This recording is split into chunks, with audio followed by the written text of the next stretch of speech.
Hello guys, welcome back to my channel edutainment and मैं हूं स्मिता सिंह, आपके educator for code 55 human resource management and labour law. And हम पढ़ रहे हैं unit 2 human resource management. And इसमें हमने लास्ट काफ़ी सारे टॉपिक्स अभी कवर कर लिए हैं, क्योंकि आई थिंक ये हमारी तीसरी या चौथी क्लास होगी on unit 2 human resource management. And हम प्रिपेयर कर रहे हैं NTA UGC net JRF 2022 human resource management and labour law code 55, right. So previously हमने ह्यूमन फर्स्ट टॉपिक था हमारा human resource development and and we next studied concept of human resource management, nature of human resource management in changing environment, human resource accounting, benefits of human resource accounting, human resource planning, process of human resource planning, demand forecasting, managerial. In demand forecasting we studied managerial judgment, second work study technique or workload forecasting, third statistical techniques, fourth Delphi techniques, fifth like the next topic was supply forecasting.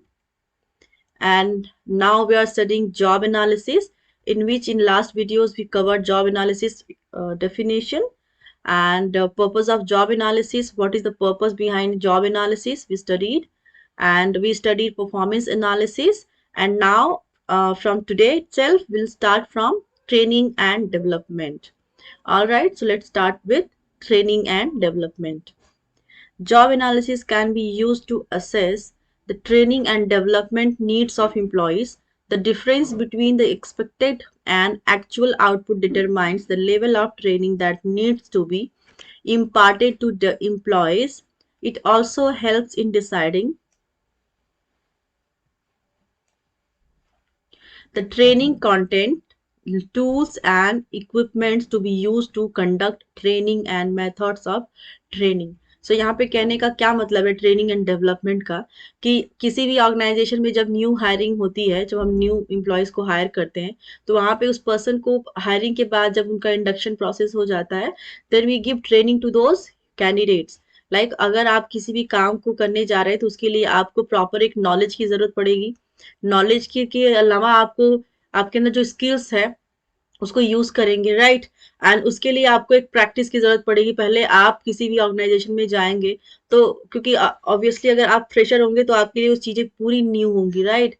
सो उसके लिए आपको company training provide करती है, right. And training के लिए क्या tools क्या equipments की रिक्वायरमेंट होगी ऑर्गेनाइजेशन डिसाइड करता है। इवन दो आप एक्सपीरियंस्ड भी हैं, आप सेम प्रोफाइल के लिए भी एक्सपीरियंस्ड है और आप जॉब करने जा रहे हैं, नेक्स्ट किसी कंपनी में स्विच कर रहे हैं, अगर आप वहां पे भी जा रहे हैं तभी भी आपको ट्रेनिंग की रिक्वायरमेंट होगी, because work environment is different. Like आप भले ही सेम इंडस्ट्री से दूसरी इंडस्ट्री में जा रहे हैं, काम भी आपको सेम करना। सपोज आपने मार्केटिंग का काम किया है, मार्केटिंग में जा रहे हैं, लेकिन दूसरे ऑर्गेनाइजेशन का कल्चर डिफरेंट होता है, तो उस वे में उस तरीके से प्रोडक्ट में भी प्रोडक्ट क्वालिटी डिफरेंट मिल जाए आपको। प्रोडक्ट सेलिंग तो करनी है लेकिन प्रोडक्ट दूसरा हो तो भी आपको रिक्वायरमेंट होगी ट्रेनिंग की, right.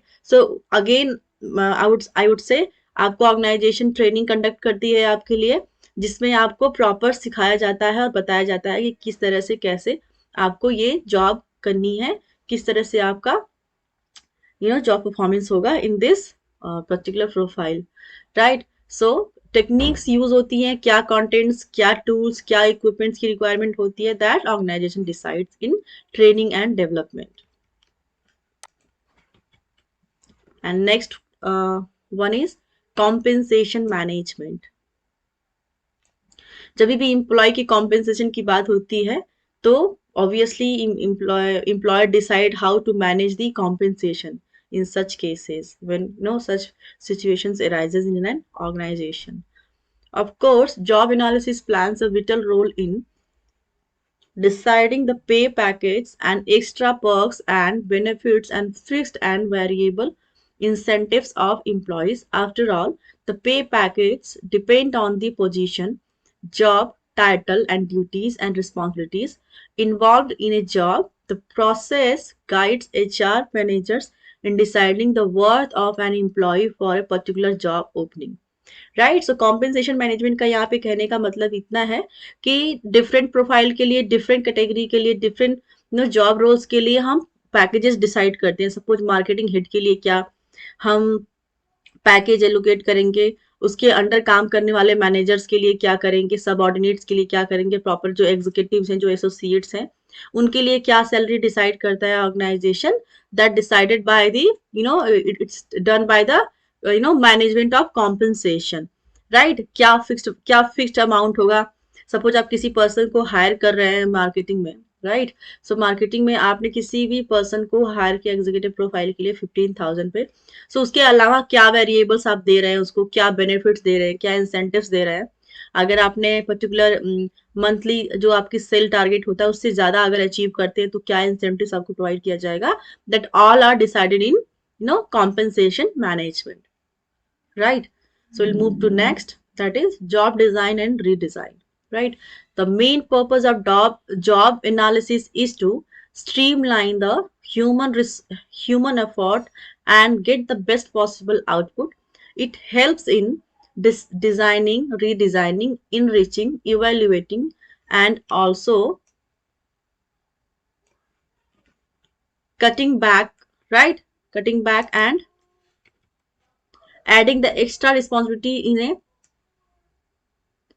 particular job. This is done to enhance the employee satisfaction while increasing the human output content of right human output. So तो कहने का मतलब क्या है कि जब आप जॉब डिजाइन करते हैं तो आप देखते हैं कि क्या रिस्पॉन्सिबिलिटीज हम एलोकेट करने जा रहे हैं एम्प्लॉय को, क्या स्किल्स की रिक्वायरमेंट। सपोज एचआर डिपार्टमेंट में आपको एचआर मैनेजर आप हायर कर रहे हैं तो आप देखेंगे कि उसको कॉम्पेंसेशन से वो पे रोल्स जानता है कि नहीं जानता है, राइट।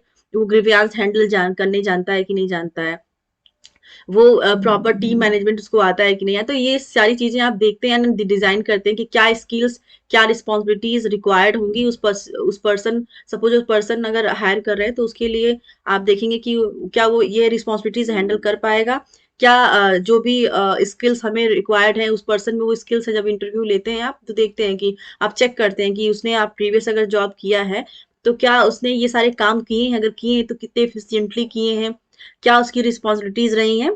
तो इस तरह से आप जॉब को डिजाइन करते हैं कि पर्टिकुलर जॉब प्रोफाइल के लिए क्या स्किल्स एंड क्या रिस्पॉन्सिबिलिटीज की रिक्वायरमेंट होगी। As per that company design the job profiles, right?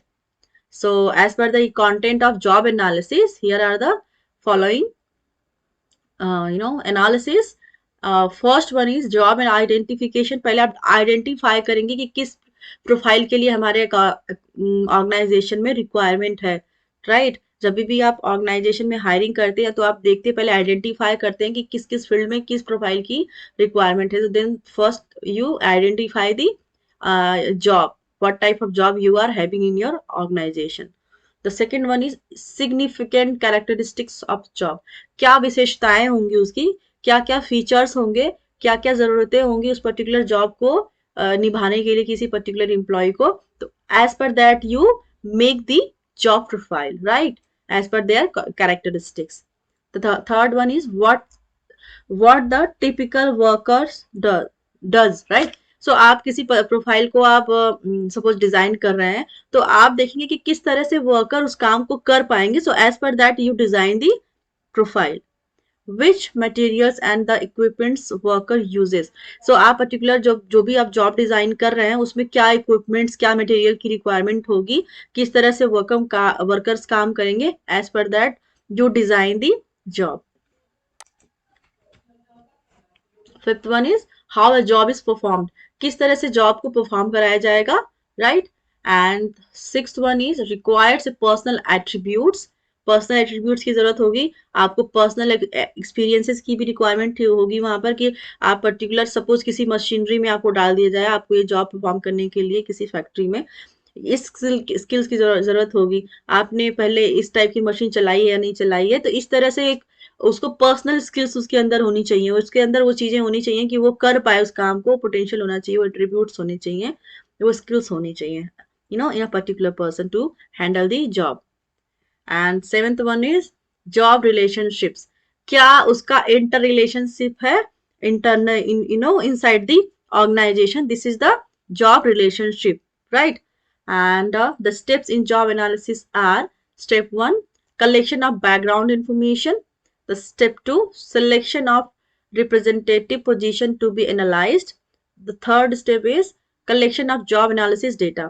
So obviously आप जब भी जॉब एनालिसिस करते हैं तो आपका पहला स्टेप क्या होगा, आप बैकग्राउंड इंफॉर्मेशन को कलेक्ट करेंगे कि क्या क्या पीछे क्या क्या चीजें हुई हैं, किस तरह से काम किया गया है, वो सारी चीजें आप इकट्ठा करेंगे, राइट।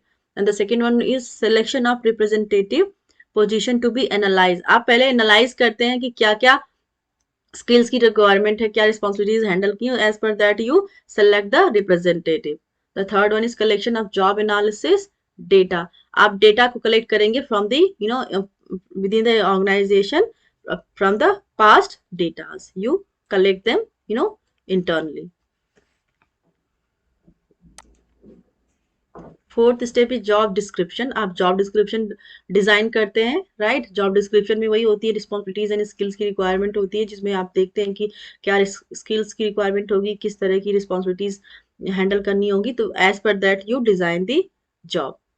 डेवलपिंग जॉब स्पेसिफिकेशन, आप उसको उसमें स्किल्स को ऐड करेंगे, रिस्पॉन्सिबिलिटीज के साथ आप स्किल्स को ऐड करेंगे, क्या क्या स्किल्स, टेक्निकल से स्किल्स अगर आती हैं, मशीनरी लेवल पे उसकी स्किल्स आती हैं, तो क्या क्या स्किल्स आती हैं, किस किस तरह से इस जॉब में क्या क्या स्किल्स की रिक्वायरमेंट होगी, as per that is specify the job, right. The next topic is techniques of job analysis data. क्या टेक्निक्स होती हैं जॉब एनालिसिस करने में, that are given below. First one is personal observation. पहले तो आप पर्सनली ऑब्जर्व करते हैं कि क्या क्या किस तरह से काम को किया जाना है और किया जा चुका है, right. As per that you decide and analyse the data. The second one is sending out क्वेश्चनायर्स।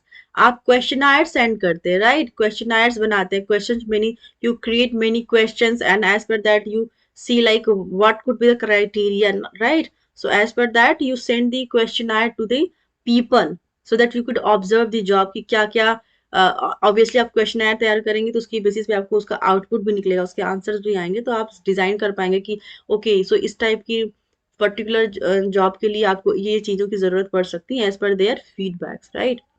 Maintenance of log records, आप मेंटेन करेंगे लॉग, जो भी आपके पास इंफॉर्मेशन कलेक्ट हुई है उनके लॉग्स को, उनके रिकॉर्ड्स को आप मेंटेन करेंगे in your particular data. Fourth one is personal interview. आप पर्सनली इंटरव्यू लेंगे एक पर्टिकुलर पीपल्स का, ग्रुप में जाके इंडिविजुअल लेवल पे आप इंटरव्यूज लेंगे, देन यू विल डिसाइड कि अच्छा यहाँ पे इस टाइप की रिक्वायरमेंट, क्योंकि आप जब एक इंटरव्यू लेते हैं पर्टिकुलर पीपल का, ग्रुप का या इंडिविजुअल का, तो आपको एक आइडिया आता है कि अच्छा ठीक है ये पर्सन ने इस टाइप की क्वेश्चन करने पर ऐसा जवाब दिया है, तो ये आई थिंक इस टाइप की रिक्वायरमेंट होगी। सपोज इक्विपमेंट्स की बात करें, एनवायरमेंट की बात करें, मटेरियल की बात करें, तो क्या क्या रिक्वायरमेंट्स होंगी एक इंडिविजुअल लेवल पे, क्या क्या उनकी जरूरतें होंगी, किस तरह से वो काम को करना चाहते हैं, तो ये सारी चीजें वो आप पर्सनल इंटरव्यू से उनसे आप जान सकते हैं आप लेने के बाद, राइट। क्रिटिकल इंसिडेंट्स, लाइक आप इससे सारी चीजें डिसाइड कर पाएंगे कि कहाँ पे क्या क्या चीजें की रिक्वायरमेंट्स होंगी, आप उस तरह से उनको आइडेंटिफाई कर पाएंगे। Quantitative method, the first one is position analysis questionnaire, right? It is PAQ, position analysis questionnaire is a very structured job analysis questionnaire filled by a job analyst himself. जो job analysis करता है ना, उसको particularly उसको fill करता है information को, questionnaire बनाता है एंड देन आंसर्स जो भी आते हैं इंडिविजुअल पर्सन से उनको फिल करता है कि अच्छा अच्छा ठीक है यहाँ पर इस चीज की रिक्वायरमेंट है, यहाँ पे उसकी ये नीड्स हो सकती हैं, तो इस तरह से वो एक पर्सनली एक डेटा कलेक्ट करके वो एक पोजीशन एनालिसिस क्वेश्चनर के थ्रू वो एक इंफॉर्मेशन एंड डेटा मेंटेन करता है, right. The second point is management position description questionnaire, right. तो मैनेजमेंट पोजीशन डिस्क्रिप्शन क्वेश्चनर में क्या देखा गया है, it is a standardized instrument designed specifically for use in analyzing managerial jobs. जो आप मैनेजर लेवल पे जॉब्स बनाते हैं ना, उनको एनालाइज करने के लिए स्पेशली ये मेथड यूज किया जाता है, management position description questionnaire. The third one is functional job analysis. This method tries to examine the fundamental components of data people and things. आप यहाँ पे देख रहे हैं कि उन्होंने क्लियरली लिखा होगा कि डेटा के बारे में हम एनालाइज करते हैं, लोगों के बारे में करते हैं, पीपल के बारे में, एंड थिंग्स, क्या क्या ज़रूरतें हो सकती हैं, क्या क्या चीज़ें हो सकती हैं आपके आसपास क्या एनवायरनमेंट में, इन सारी चीज़ों को एनालाइज किया जाता है एज पर दी फंक्शनल जॉब एनालिसिस। क्या क्या फंक्शंस होते हैं, क्या क्राइटेरिया होते हैं, क्या क्या चीज़ें होती हैं ड्यूरिंग दी जॉब, आप क्या क्या चीज़ें करते हैं, क्या एक्सपेक्टेशंस होती हैं, क्या एनवायरनमेंट की रिक्वायरमेंट होती है, क्या मटेरियल्स यूज होते हैं, इन सारे का लेखा जोखा through the data people and things you maintain, right. And now next one is job description. A job description और JD is a, job description को शॉर्ट में जेडी कहते हैं, कभी कभी आप कंफ्यूज भी हो सकते हैं। So remember this. This is JD. Is a written narrative that describes the general task or other related duties and responsibilities of a position. A job usually includes several roles. According to Hall, the job description might be broadened to form a person specification or may be known as terms of reference. So in a short way you can say job description में आप क्या देखते हैं, job description में आप जब भी job description बनाते हैं तो आप देखते हैं कि क्या क्या रिस्पॉन्सिबिलिटीज होंगी एक पर्सन की, क्या क्या जॉब स्किल्स तो आप एनालिसिस में देखते हैं, जॉब डिस्क्रिप्शन में सिर्फ आप उनकी ड्यूटीज को देखते हैं, क्या क्या उनको काम करना है, क्या क्या रिस्पॉन्सिबिलिटीज होंगी as per their positions. Obviously different position के लिए डिफरेंट टाइप की डिस्क्रिप्शन बनते हैं, मार्केटिंग के लिए मार्केटिंग टाइप का बनेगा, उनकी रोल एंड रिस्पॉन्सिबिलिटीज क्या होंगी, उनकी ड्यूटीज क्या होंगी। एचआर के लिए अलग डिस्क्रिप्शन जेडी बनता है, जॉब डिस्क्रिप्शन बनता है, जिसमें आप देखते हैं उनकी क्या ड्यूटीज होंगी, क्या रिस्पॉन्सिबिलिटीज होंगी। एज वेल आप अकाउंटिंग के लिए देखेंगे, उनके लिए डिफरेंट डिस्क्रिप्शन बनता है, जॉब डिस्क्रिप्शन बनता है, जिसमें आप उनको लाइक अकाउंटिंग से रिलेटेड काम करना होगा, तो as per that they decide their duties and responsibilities, right. So this is job description. Exam में पूछ लेते हैं, जैसे आप पूछेंगे कि आप देखें कि व्हाट इज जॉब डिस्क्रिप्शन, उन्होंने दे दिया, एक ऑप्शन में दे दिया ड्यूटीज रिस्पॉन्सिबिलिटीज, राइट, और दूसरे ऑप्शन में दे दिया उन्होंने स्किल्स ड्यूटीज रिस्पॉन्सिबिलिटीज, ऐसे तीसरा चौथा ऑप्शन ऐसे कुछ मतलब ऊपर नीचे करके बना दिया। तो आप देख, जब आप कंफ्यूज होंगे कि ये सारी चीजें तो जॉब डिस्क्रिप्शन में भी पढ़ा है, जॉब एनालिसिस में भी पढ़ा है, तो एग्जैक्टली इसका आंसर क्या होगा, राइट। सो आप हमेशा देखना, इसका कीवर्ड ये है कि जॉब डिस्क्रिप्शन वो होता है जिसमें सिर्फ रिस्पॉन्सिबिलिटीज जिसमें सिर्फ responsibilities duties duties and responsibilities की बात करता है, वो होता है जॉब डिस्क्रिप्शन। जहां पे स्किल्स की बात करेगा वो जॉब स्पेसिफिकेशन होगा, राइट। तो जब भी आपको क्वेश्चन में इस तरह से फॉर्मेशन देता है, इस तरह से फॉर्मेशन होता है क्वेश्चन का, और वहां पे आप कंफ्यूज होते हैं, तो एक चीज हमेशा याद रखना कि जॉब डिस्क्रिप्शन के बारे में अगर बात कर रहा है तो वहां पे स्किल्स नहीं देगा, राइट। अगर स्किल्स दिया है तो वो ऑप्शन रॉन्ग होगा, आप उसको एलिमिनेट कर देंगे, क्योंकि मैंने आपको इससे पहले ही बताया था कि जब भी आप क्वेश्चन देखेंगे एग्जाम में या obviously out of the exam even, आप देखेंगे तो आप पहले, अगर आपको क्वेश्चन में बहुत कंफ्यूजन हो रहा है और या तो आपने क्वेश्चन कभी देखा ही नहीं, पढ़ा ही नहीं, आपको ऐसा लगता है, तो आप पहले एलिमिनेशन एंड सब्स्टिट्यूशन का सहारा लीजिए, पहले आप एलिमिनेट करिए कि ये क्या नहीं हो सकता है, राइट। क्या नहीं हो सकता है, अगर आपको ध्यान होगा तो सपोज आपको ये वाला क्वेश्चन आ गया डिस्क्रिप्शन के बेसिस पर, अगर आप देखेंगे कि अच्छा स्किल्स की बात तो क्लियरली मैम ने बोला था कि स्किल्स की बात तो सिर्फ स्पेसिफिकेशन में होती है, जॉब डिस्क्रिप्शन में सिर्फ ड्यूटीज एंड रिस्पॉन्सिबिलिटीज की बात होती है, तो इसका मतलब ये तो नहीं होगा, राइट। अगर स्किल, तो अगर आपने सपोज तीन ऑप्शन से आपको स्किल वाला पॉइंट मिल गया, तो आपने उसको एलिमिनेट कर दिया और जहां पे आपको ड्यूटीज एंड रिस्पॉन्सिबिलिटी सिर्फ दिखी, ठीक है, तो आपने उस पर टिक कर दिया। तो इस तरह से आपने उसको एलिमिनेट किया एंड एलिमिनेशन एंड सब्स्टिट्यूशन का सहारा लिया और आपने करेक्ट आंसर दे दिया, राइट। सो आप हमेशा याद रखना कि डिस्क्रिप्शन में सिर्फ ड्यूटीज एंड रिस्पॉन्सिबिलिटीज की बात होती है, स्पेसिफिकेशन में स्किल्स की बात होती है, राइट।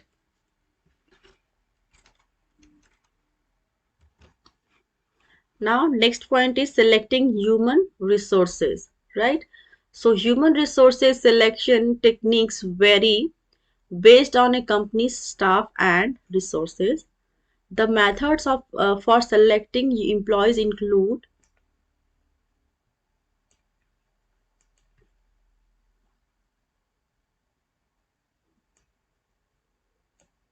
sorry,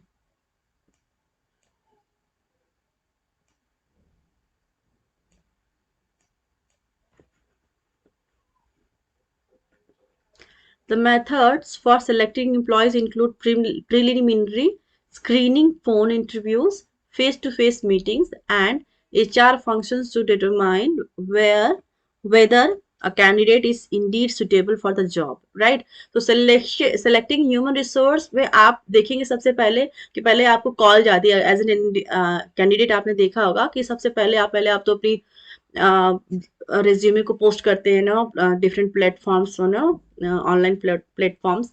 सो उसके बाद आपका सिलेक्शन होता है रिज्यूमे का, राइट। आपका इंटरव्यू फर्स्ट ऑफ ऑल आपको पहले एचआर कॉल करती है, आपसे इंटरव्यूज लेती है, लाइक आपसे जनरल इन्फॉर्मेशन पूछती है आपके बारे में। अगर आप फ्रेशर है तो आपने क्या पढ़ाई की है, आपका कम्युनिकेशन स्किल चेक करता है या करती है एचआर। एंड इंटरव्यू के बाद जो आपका टेलीफोनिक इंटरव्यू होने के बाद आपका फिर फेस टू फेस बुलाते हैं। अगर उनको कैंडिडेट लगता है कि कैंडिडेट कर सकता है जॉब, तो वो फिर फेस टू फेस के लिए बुलाते हैं। एंड देन वो सारे फंक्शंस को देखने के बाद डिटरमाइन करता है कि ठीक है, ये पर्सन में जो रोल एंड रिस्पॉन्सिबिलिटीज हमने क्राइटेरिया फिक्स किया हुआ है वो निभा पाएगा कि नहीं कर पाएगा। तो उसके बेसिस पे सिलेक्शन होता है कैंडिडेट का। So that is the process of selecting human resources, like selecting to the people. Essentials of selection procedures. क्या क्या essential चीजें होती हैं selection process में that are given in this. A traditional selection process includes preliminary screening interview, completion of an application form, employment test, comprehensive interview, background investigation, physical examination, and final employment decision to hire. सो क्या क्या essential चीजें होती हैं? Obviously सबसे पहले आप screen करते हैं, आप वेबसाइट पे जाके कैंडिडेट के सीवी को देखते हैं। सीवी में देखते हैं कि ठीक है, हमने जो हम जिस रोल के लिए हम हायर कर रहे हैं वो पर्टिकुलर इस कैंडिडेट के प्रोफाइल में वो सब चीजें हैं कि नहीं है, उसने ये सब पहले पहले काम किया है कि नहीं किया, उसने मेंशन किया है कि नहीं किया है। तो as per that you screen the profile, right, and then you select the candidate and then you interview on through telephone, and then you call to them for face to face interview. Then you test, obviously आप जब भी employ को बुलाएंगे office में तो face to face interview होने से पहले आप उसको एक फॉर्म देंगे कि ये फॉर्म फिल करिए, ताकि आपने जो भी इससे पहले काम किया हुआ है, जो भी आपकी क्वालिफिकेशंस हैं, आप इसमें मेंशन करिए, राइट।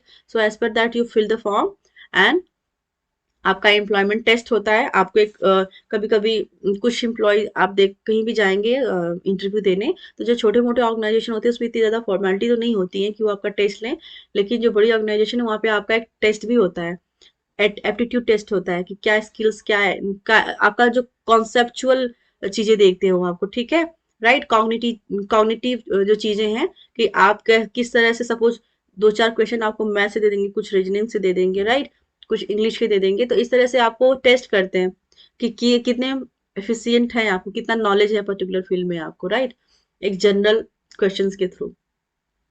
फिर आपका इंटरव्यू होता है, देन आपका बैकग्राउंड इन्वेस्टिगेशन करते हैं। आप अगर कैंडिडेट उनको अच्छा लगता है इंटरव्यू में, देन वो फर्स्ट बैकग्राउंड इन्फॉर्मेशन निकालते हैं कि अगर एम्प्लॉय पहले काम कर रहा था किसी भी ऑर्गेनाइजेशन में, तो वो चेक उस प्रीवियस एम्प्लॉयमेंट को कॉल करते हैं, राइट। प्रीवियस एम्प्लॉय को कॉल करते हैं, देन वो पूछते हैं कि क्या ये पर्टिकुलर पर्सन आपके यहाँ वर्किंग है, अगर वर्किंग था तो क्या उसका वर्किंग एनवायरनमेंट, जो भी एनवायरनमेंट आपने क्रिएट करके दिया था उसमें इसका क्या रोल था, ठीक है, वो लोगों के साथ उसका बिहेवियर क्या था, राइट, पॉजिटिव था या नेगेटिव था, ये पर्सन कहीं फ्रॉड तो नहीं है। तो ये सारी चीजें वो बैकग्राउंड इंफॉर्मेशन निकालते हैं, इन्वेस्टिगेशन करते हैं, राइट। फिर उनका फिजिकल एग्जामिनेशन, तो कोई किसी तरह की बीमारी तो नहीं है, क्योंकि कंपनी आपको बेनिफिट जब प्रोवाइड करती है, आपको मेडिकल बेनिफिट्स भी देती है, तो उसमें देखते हैं कि क्या आपको फिजिकली फिट है या अनफिट है, वो सारी चीजें स्क्रीन करती हैं। देन आप फाइनली एम्प्लॉयमेंट के लिए जाते हैं, आपका सिलेक्शन होता है, that is the final call you can say, right. So these are essential things in selection process. Induction, training and development. जब कैंडिडेट का सिलेक्शन हो जाता है, तब जब उसका फर्स्ट डे होता है, जब भी कैंडिडेट ज्वाइन करता है ऑर्गेनाइजेशन में, तब उसका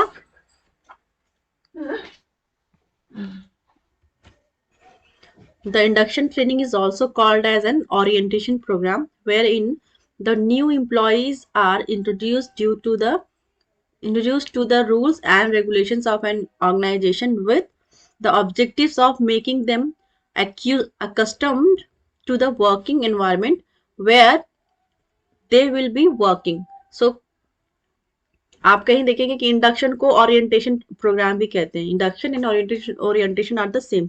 जब भी आप नए ऑर्गेनाइजेशन में जाएंगे तो आपको इंट्रोड्यूस करवाया जाएगा एम्प्लॉयज के साथ, राइट। जो प्रीवियस जो भी एग्जिस्टिंग एम्प्लॉयज है उनके साथ आपका इंट्रोडक्शन होगा, जिसको आप ओरिएंटेशन प्रोग्राम भी बोल सकते हैं, जिसको आप इंडक्शन भी बोलते हैं।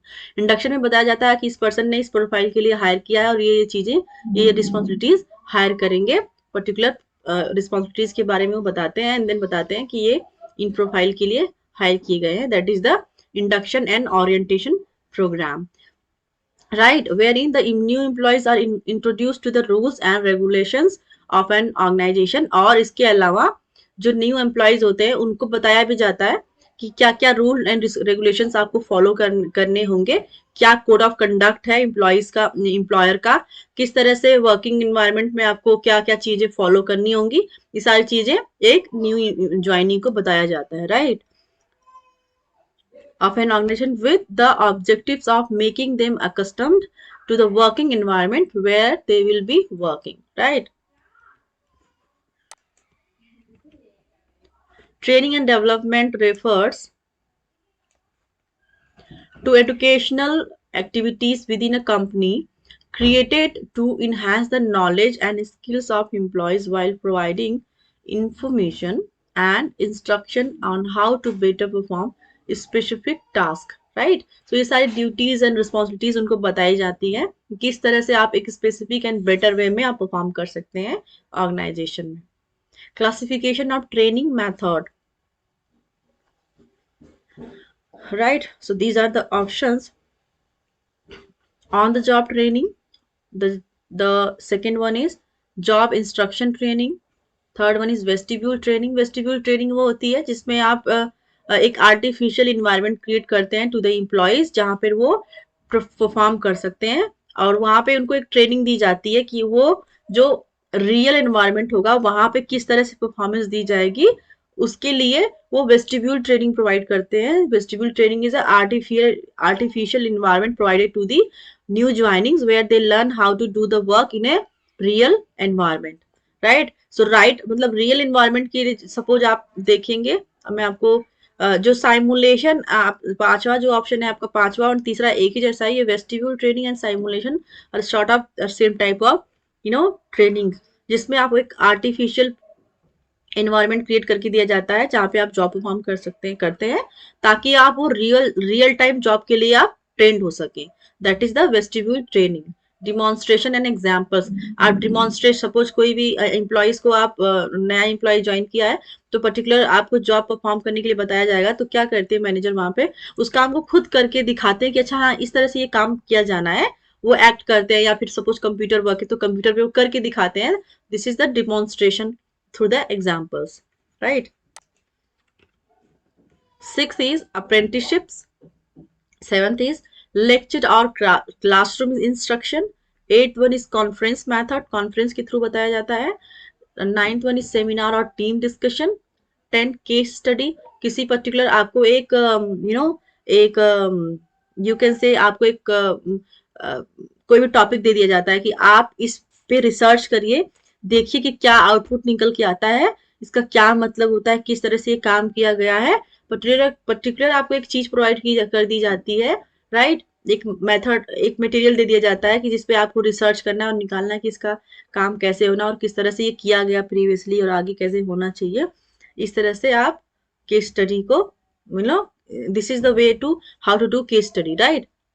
And 11th one is role playing, role play करके बताया जाता है, उसके थ्रू ट्रेनिंग दी जाती है। 12th is programmed instruction, programmed instruction mainly computers में यूज होते हैं जहाँ पे आपको प्रॉपर एक लाइन वाइज लाइन सब कुछ शेड्यूल्स लिखे हुए होते हैं जिसमें आपको देखना होता है कि अच्छा ठीक है ये चीजें आपको फॉलो करनी है, इस तरह से आपको काम करना है, राइट। ग्रुप ट्रेनिंग, ग्रुप में आपको एक पर्टिकुलर ग्रुप बना के आपको ट्रेनिंग दी जाती है, that is group training. And 14th one is retraining. Suppose आपने काम, जब भी नया एम्प्लॉय ज्वाइन करता है किसी भी ऑर्गेनाइजेशन में, उसको ट्रेनिंग दी जाती है। ट्रेनिंग के बाद जब वो परफॉर्मेंस देने जाता है, लाइक जब पर्टिकुलर जॉब करना स्टार्ट कर देता है, अपना काम करना स्टार्ट कर देता है, तो सपोज कुछ टाइम के बाद अगर लगता है मैनेजर को कि जो भी ट्रेनिंग दी गई है एम्प्लॉय को उसके लिए लग रहा है वो एफिशिएंट नहीं है, सुटेबल नहीं है, या फिर वो ठीक से सीख नहीं पाया, या फिर वो हमारे साइड से ही कोई कमी रह गई सिखाने में, या फिर एम्प्लॉय ने लैग कर दिया सीखने में, तो जिसकी वजह से काम एफिशिएंटली नहीं हो पा रहा है, तो in that case manager design the retraining program, जहाँ पे वो अगेन उसको रीट्रेन किया जाता है, अगेन बताया जाता है कि ये प्रोसेस इस तरह से हैंडल किया जाना चाहिए in a effective way, right? So these are 14 job methods, and 15th one is job rotation. Job rotation का क्या मतलब होता है कि पर्टिकुलर आप प्रोफाइल में जॉब करें, सपोज ऑपरेशंस में आपने पर्टिकुलर जो भी काम किया है, अब आपको क्या किया कि रोटेट कर दिया जाएगा। आपको ये भी सिखाया जाएगा कि आप थोड़ा मार्केटिंग के बारे में भी जानिए, ठीक है? मार्केटिंग का सीख लिया तो मार्केटिंग के बंदे को ऑपरेशंस में डाल दिया, ऑपरेशन के बंदे को एचआर में डाल दिया। तो इस तरह से जॉब रोटेशन, इससे क्या होगा कि सपोज कभी भी अगर शॉर्टेज होती है, मैन पावर की, एम्प्लॉय की कमी होती है, तो उसकी एब्सेंस में जो पर्सन अभी है वो मार्केटिंग का भी काम कर ले, मार्केटिंग में जो कुछ चीजें हैंडल कर ले, ऑपरेशंस का भी काम कर ले, एचआर का पर्सन अकाउंटिंग का भी काम कर ले थोड़ा बहुत। तो इस तरह से जॉब रोटेशन करते हैं ताकि इंटरनली वो एक दूसरे को काम को जाने और उसकी एब्सेंस में वो उस चीज उसके काम को हैंडल कर पाए, दैट इज जॉब रोटेशन, को रोटेट करते रहते हैं। इंटर्नशिप ट्रेनिंग, ठीक है? आप इंटर्नशिप ट्रेनिंग भी प्रोवाइड करते हैं to the employees on the, जो अब मेनली क्या है कि ये सारे जो 16th है इनको डिवाइड किया गया है on the job training end of the job training. On the job training end of the job training में क्वेश्चंस पूछ लिए जाते हैं, इवन पूछे गए हैं, इवन इस साल भी पूछे गए हैं, हर साल पूछे जाते हैं किसी न किसी पैटर्न, लाइक कितने सारे पेपर्स पैटर्न बनते हैं एग्जाम के, उनमें किसी न किसी तरीके से पूछ लिया जाता है on the job training end of the job training. So on the job training में क्या क्या आते हैं आप हमेशा याद रखिएगा, क्योंकि ये क्वेश्चन फ्रिक्वेंटली पूछे जाते हैं, राइट? सो आपको लगेगा कि ये इजी क्वेश्चन आपको याद रहेगा, लेकिन बाद में आप ये जो ऑप्शंस दिए इनमें कंफ्यूज हो जाते हैं। सो इसको बिल्कुल ध्यान से देखिएगा। On the job training methods are job rotation, coaching, job instruction, fourth one is committee assignments and internship training. These all are coming in on the job training. Job rotation, coaching, job instruction, committee assignments, internship training. मैंने इन सारे options को ऊपर कुछ options को ऊपर समझाया था, तो आई डोंट थिंक सो कि you need explanation of those options, because these are all are clear and crystal already. Of the job training method, case study method, दूसरा इंसिडेंट मेथड, तीसरा रोल प्लेइंग, राइट? आपको लगेगा role playing तो ये on the job type का लग रहा है, क्योंकि मुझे भी लगता था ऐसा, और कि रोल प्ले करना मतलब कि क्या ऐसा नहीं हो सकता कि आपने काम किया, जैसे जैसे डिमॉन्स्ट्रेशन होता है कि आप काम को जब भी आप ट्रेनिंग दे रहे हैं तो मैनेजर क्या करता है कि वो करके दिखाता है, डिमॉन्स्ट्रेट करता है कि इस तरह से काम किया जाना चाहिए, that is demonstration, that is on the job training, ठीक है? लेकिन रोल प्लेइंग क्या, जैसे नाटक हो गया, ड्रामा हो गया, ये सारी चीजें आप पहले रोल प्ले करते हैं, ठीक है? फिर उसके बाद में उसको दिखाते हैं कि अच्छा ठीक है ऐसे ये काम होना चाहिए, तो ये हो गया रोल प्लेइंग, ये ऑफ द जॉब ट्रेनिंग होती है। चौथा हो गया इन बास्केट मेथड। इन बास्केट मेथड में क्या होता है कि आपको ऑर्गेनाइजेशन में पर्टिकुलर एक काम दे दिया जाएगा कि आप इस काम को एक with in a time period आप खत्म करके दीजिए। आपको ऐसा नहीं कि आपको अभी करना है, आपको दे दिया जाएगा कि आप इसको with in a time period, like may be आपको 2 दिन 4 दिन या 1 हफ्ते का टाइम दे दिया जाएगा, बोला जाएगा कि आप इस चीज को करके दीजिएगा, ठीक है? That is the in basket method, जिसमें उनको ये बताया जाएगा, उनको ये बोला जाएगा कि प्रॉब्लम तो दे दी गई है, सॉल्यूशन आपको खुद निकालना है इसका, that is in basket method. Business game, fifth one is business game. Business games में क्या होता है कि आपको एक पर्टिकुलर कोई भी एक प्रोफाइल है जिसमें आपको बिजनेस गेम्स के थ्रू आपको ट्रेनिंग दी जाती है कि आप उससे आप इंजॉय भी कर लो और पर्टिकुलर एनवायरनमेंट में कैसे काम करना है उस चीज को सीख भी लो, that is business games. Grid training, and last one is lectures, right? Not last one. Eighth one is simulation, जो मैंने बताया था कि वो आर्टिफिशियल इन्वायरमेंट क्रिएट करते हैं to perform the real job, real time job. And ninth one is management education, and last one is conferences. Conference के through भी ट्रेनिंग देते हैं, राइट। कॉन्फ्रेंस में बताया जाता है किस तरह से काम करना चाहिए, क्या क्या मेथड्स यूज होते हैं, ये सारी चीजें कॉन्फ्रेंस के थ्रू बताई जाती हैं कॉन्फ्रेंस मेथड में, राइट। तो these all were the theories. So कहीं भी आपको लगता है कि मैंने जल्दबाजी की या फिर लगता है कि मेरे समझाने में कोई कमी है, then you just do let me know, आप मुझे कमेंट करके बताइए। जहाँ पे भी लगेगा कि आप ने मुझे जैसा भी कमेंट किया हुआ है, मुझे जहाँ पे भी लगेगा कि सच में मैंने ऐसा किया है, मैंने कहीं पे लैग किया है या फिर बहुत ज़्यादा फास्ट हो गई हूँ या फिर बहुत स्लो हूँ, तो एंड पीपीटी में कोई प्रॉब्लम है, then just do let me know, I will work on that. Okay, so thank you so much for watching me, and आप ऐसे ही मुझसे जुड़े रहिए। मैं आपको यूनिट 1 टू यूनिट 10 सारे चैप्टर्स कवर करके दूंगी for code 55 human resource management and labour law. So आप मुझसे बने रहिए, मेरे साथ जुड़े रहिए, and thank you so much for watching me. Thank you so much.